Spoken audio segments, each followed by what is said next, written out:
It would be when I was spending a year abroad in Italy as part of my languages degree. I was living near Parma, the land of Parmesan cheese, Parma ham, and most importantly, Lambrusco. I remember being given a glass of Lambrusco and thinking, crikey, what on earth is this?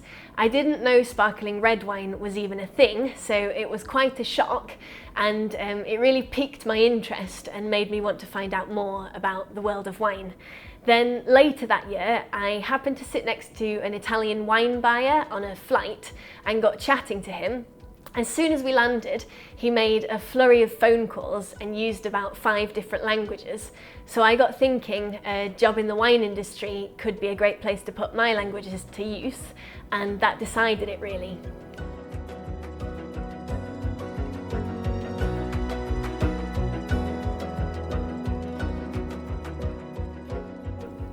I feel that now I have the diploma under my belt, I have much more confidence tasting and talking about wines. I've recently started a new role as brand ambassador for the Sogrape Iberia Estates, and I've hosted various consumer tastings and sales team training sessions. When I'm preparing for these, I often refer back to my diploma notes on the different wine regions, their history, etc.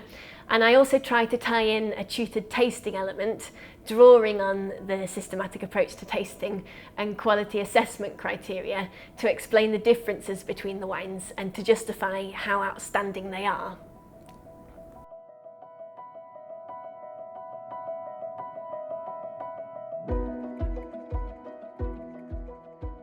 I really enjoyed the module on fortified wines. I'm a big fan of sherry and port, and Madeira was a real revelation. I find the history of how the export markets for these fortified wines developed quite fascinating too. I also really enjoyed researching one of my global business assignments on wine tourism, and I'm looking forward to a time, hopefully in the near future, when we can all be wine tourists again. It's a key activity on all of my holidays.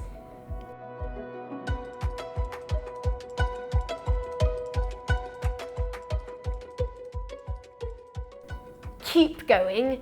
It is a big undertaking and can be quite daunting, but it is all worth it in the end. My tips for preparing for the theory would be try not to get too bogged down in detail. When I started making my study notes, I was writing down the total hectares of every single wine region, and then I realised this is ridiculous, I'm never going to remember all of these. So try to focus on the things that make each wine region unique, whether that's the Galestro soils of Chianti Classico, the schist of the Douro, or the super high altitude of Salta. You're also expected to reference key producers in your essay answers, so try to familiarise yourself with a few of the important producers in the key wine regions. Following them on Instagram can be a good way to revise them. And thirdly, when preparing for the big light wines of the world exam, dedicate a bit of time to looking back at your notes from the winemaking and viticulture module. You're expected to tie in your knowledge of winemaking and viticulture to your essay answers, so it's definitely worth revisiting this. And then my tips for the tasting would be try not to jump to conclusions too early. Be very honest and objective about what you're tasting throughout. Otherwise, you can risk shoehorning a wine into a tasting note based on the nose, or even shoehorning a whole flight into a region based on one wine. Also, the quality analysis section of the tasting exam is really worth dedicating some time to preparing for. It can be worth a considerable amount of marks in certain tasting papers. And it isn't enough to just say a wine is balanced or intense. You need to justify the reasons why it is.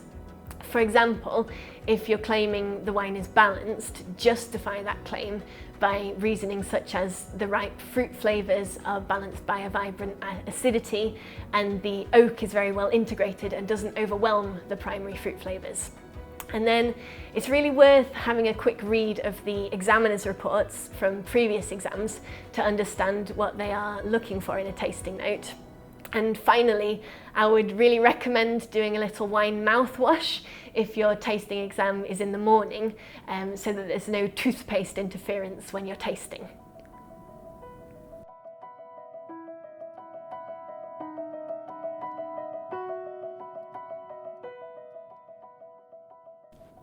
would heartily encourage them to do the diploma. It is a fantastic course and a really great grounding in the world of wine.